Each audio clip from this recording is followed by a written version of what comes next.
नमस्कार, ये आकाशवाणी है। अभी आप तालु याजों से समाचार सुनेंगे।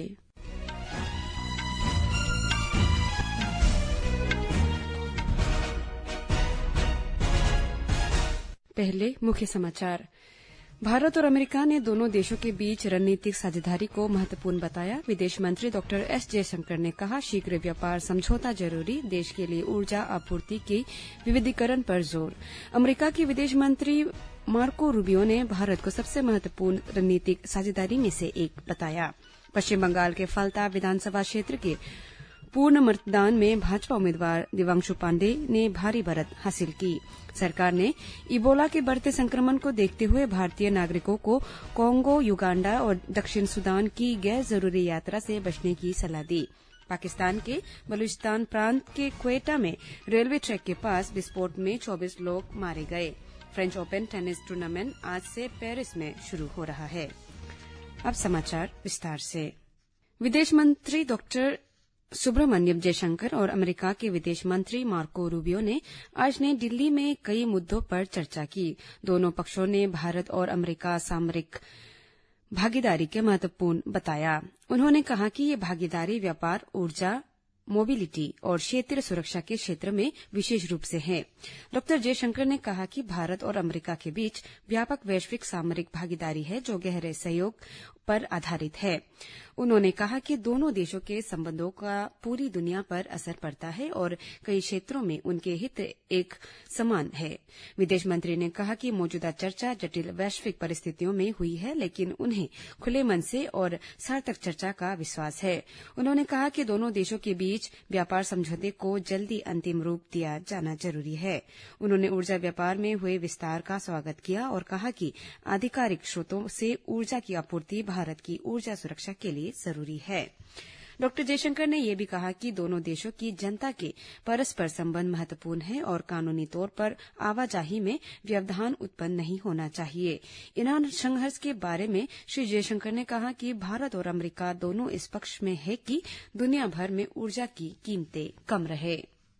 श्री रूबियो ने कहा कि दोनों देशों ने आतंकवाद की पीड़ा झेली है और दोनों देश उन मुद्दों पर एक जैसी राय रखते हैं जो आने वाली सदी की रूपरेखा तय करेंगे। श्री रूबियो ने कहा कि ऊर्जा के मुद्दे पर भी दोनों देशों की राय एक समान है। एक प्रश्न के उत्तर में उन्होंने कहा कि अमेरिका 21वीं सदी के लिए अपनी अप्रवासन नीति को नया रूप दे रही है। ईरान के बारे में उन्होंने कहा कि अगले कुछ घंटों में सकारात्मक खबरें आ सकती है। दोनों नेताओं ने खाड़ी और हिंद प्रशांत सहित क्षेत्रीय मुद्दों पर भी चर्चा की। श्री रूबियो ने भारत यात्रा ऐसे समय में हुई है जब क्वाड देशों के विदेश मंत्रियों की बैठक भी होने वाली है। इससे पहले विदेश मंत्री डॉ सुब्रमण्यम जयशंकर ने आज अपने उद्घाटन संबोधन में कहा कि भारत और अमेरिका के बीच व्यापक वैश्विक सामरिक भागीदारी है जो गहरे सहयोग पर आधारित है। उन्होंने ये बात नई दिल्ली में अमेरिकी के विदेश मंत्री मार्को रूबियो के साथ बैठक में कही।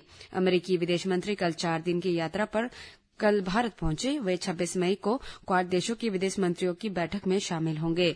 इस बैठक में ऑस्ट्रेलिया के विदेश मंत्री पेनी वोंग और जापान के विदेश मंत्री तोशिमित्सु मोतेगी भी शामिल होंगे। विदेश मंत्रियों के बीच प्राथमिक क्षेत्रों में क्वाड सहयोग बढ़ाने पर चर्चा होगी। भारतीय जनता पार्टी के वरिष्ठ नेता और केंद्रीय मंत्री पीयूष गोयल ने कांग्रेस नेता राहुल गांधी पर देश में अराजकता फैलाने आरोप लगाया है। सोशल मीडिया पोस्ट में उन्होंने कहा कि प्रधानमंत्री नरेंद्र मोदी के खिलाफ राहुल गांधी का बयान कांग्रेस और विपक्षी दलों की साजिश की ओर इशारा करता है। श्री गोयल ने कहा कि कांग्रेस पार्टी का उद्देश्य देश का नाम बदनाम करना, संवैधानिक संस्थाओं का अपमान करना और विदेश जाकर विदेशी शक्तियों से भारत के आंतरिक मामलों में हस्तक्षेप करने की अपील करना है। मत्स्य पालन, पशुपालन और दूध उत्पादन मंत्री राजीव रंजन सिंह कल मिजोरम के आइजोल में समीक्षा बैठक करेंगे। बैठक में उत्तर पूर्वी क्षेत्र में मछली पालन, पशुपालन और दूध उत्पादन से जुड़ी योजनाओं और कार्यक्रमों की प्रगति की समीक्षा की जाएगी। आकाशवाणी के 90 वर्ष पूरे होने के उपलक्ष्य में कर्सियोंग इकाई ने आज आकाशवाणी एट 90 मैराथन का आयोजन किया। कर्सियोंग के विधायक सोनम लामा ने मैराथन को रवाना दिया। श्री लामा ने कहा कि आकाशवाणी के 90 वर्षों की अनवरत और गौरवशाली सेवाओं का स्मरण नेपाल और नेपाली भाषियों के लिए अत्यंत गौरव का क्षण है।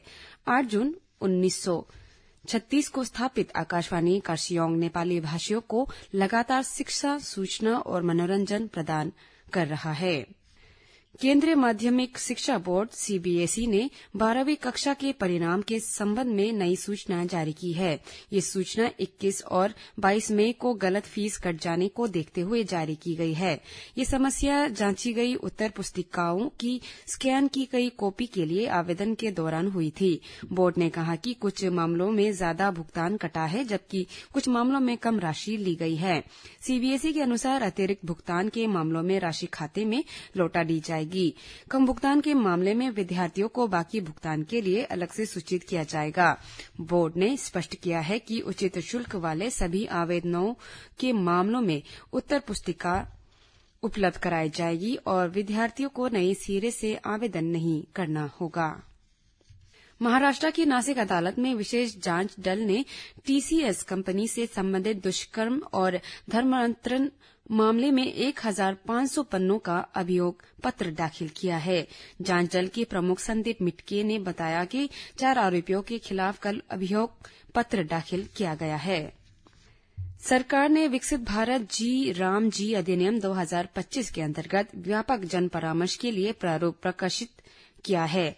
ग्रामीण विकास मंत्रालय ने कहा कि कोई भी व्यक्ति, हितधारक संगठन और संस्था 21 जून तक प्रारूप के बारे में आपत्ति तथा सुझाव दे सकते हैं। अधिनियम में 1 वर्ष में 125 दिन के रोजगार की गारंटी दी गई है।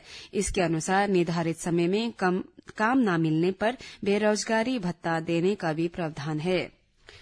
भारत ने अफ्रीका रोग नियंत्रण और रोकथाम केंद्रों को चिकित्सा सामग्री और सुरक्षा किट की पहली खेप भेजी है। विदेश मंत्री डॉक्टर एस जयशंकर ने सोशल मीडिया पोस्ट में कहा कि ये सामग्री उभरते इबोला संकट को देखते हुए भेजी गई है। उन्होंने कहा कि भारत इस संकट से निपटने में अफ्रीका का समर्थन करने के लिए प्रतिबद्ध है। पाकिस्तान के बलूचिस्तान प्रांत में आज रेलवे लाइन पर हुए धमाके में 24 लोग मारे गए हैं और कई घायल हैं। ये धमाका राजधानी क्वेटा के चमन फाटक रेलवे स्टेशन के पास हुआ। धमाके में एक रेलगाड़ी की मामूली नुकसान पहुंचा और आसपास खड़ी 10 गाड़ियां क्षतिग्रस्त हो गई है। धमाके के बाद एहतियाती के तौर पर पेशावर जाने वाली जफर एक्सप्रेस को क्वेटा रेलवे स्टेशन पर रोक दिया गया। शहर के कई संस्थानों को हाई अलर्ट पर रखा गया है। मरने वालों की संख्या बढ़ सकती है क्योंकि मलबे में दबे यात्रियों को भी अभी भी निकाला जा रहा है। उत्तरी चीन में एक कोयला खदान में हुए धमाके में 82 लोग मारे गए हैं। शुक्रवार को धमाके के समय लगभग 247 श्रमिक ड्यूटी पर थे। चीन के राष्ट्रपति शी जिनपिंग ने घायलों के इलाज और खदान में बचे लोगों की तलाश के लिए निर्देश दिए हैं। प्रधानमंत्री नरेंद्र मोदी ने चीन के शाओनशी प्रांत में खान दुर्घटना में मरने वालों के प्रति गहरा दुख व्यक्त किया है। प्रधानमंत्री ने सोशल मीडिया पोस्ट में चीन के लोगों के प्रति संवेदना व्यक्त की है। उन्होंने लापता लोगों की तत्काल और सुरक्षित वापसी की कामना भी की है। भारत में चीन के राजदूत शू फिहोंग ने शाओनशी प्रांत में खान दुर्घटना के मृतकों के प्रति संवेदना के लिए प्रधानमंत्री नरेंद्र मोदी का आभार व्यक्त किया है। चीन के राजदूत ने सोशल मीडिया प्लेटफॉर्म एक्स पर कहा कि दुर्घटना स्थल पर राहत और बचाव कार्य चल रहा है। अमेरिका के राष्ट्रपति डोनाल्ड ट्रंप ने व्हाइट हाउस के पास गोलीबारी के बाद त्वरित कार्रवाई के लिए अधिकारियों और सीक्रेट सर्विस एजेंटों को धन्यवाद दिया है। उन्होंने social media platform truth social पर कहा कि संदिग्ध का हिंसक इतिहास था। पेरिस में फ्रेंच ओपन टेनिस टूर्नामेंट के मुकाबले अब से कुछ देर में शुरू होंगे। पहला मैच 3 बार के चैंपियन सर्बिया के नोवाक जोकोविच और फ्रांस के जियोवनी पैट्री पेरिकाट के बीच होगा। आज ही अलेक्जेंडर ज्वेरेव और टेलर फ्रिट्ज आमने सामने होंगे। विश्व के नंबर 1 खिलाड़ी इटली के जानिक सिनर अपना पहला मैच कल खेलेंगे। विश्व स्वास्थ्य संगठन की बैठक स्विट्जरलैंड के जिनेवा में संपन्न हो गई है। बैठक में स्वास्थ्य के क्षेत्र में बहुपक्षीय सहयोग के लिए कई संकल्प लिए गए हैं। बैठक में दिमागी दौरों, टीबी, एंटी माइक्रोबियल रेजिस्टेंस, आपातकालीन चिकित्सा, हीमोफीलिया, प्रिसीजन मेडिसिन और विविकरण से संबंधित निर्णय लिए गए हैं। इसी के साथ ये समाचार बुलेटिन समाप्त हुआ। नमस्कार।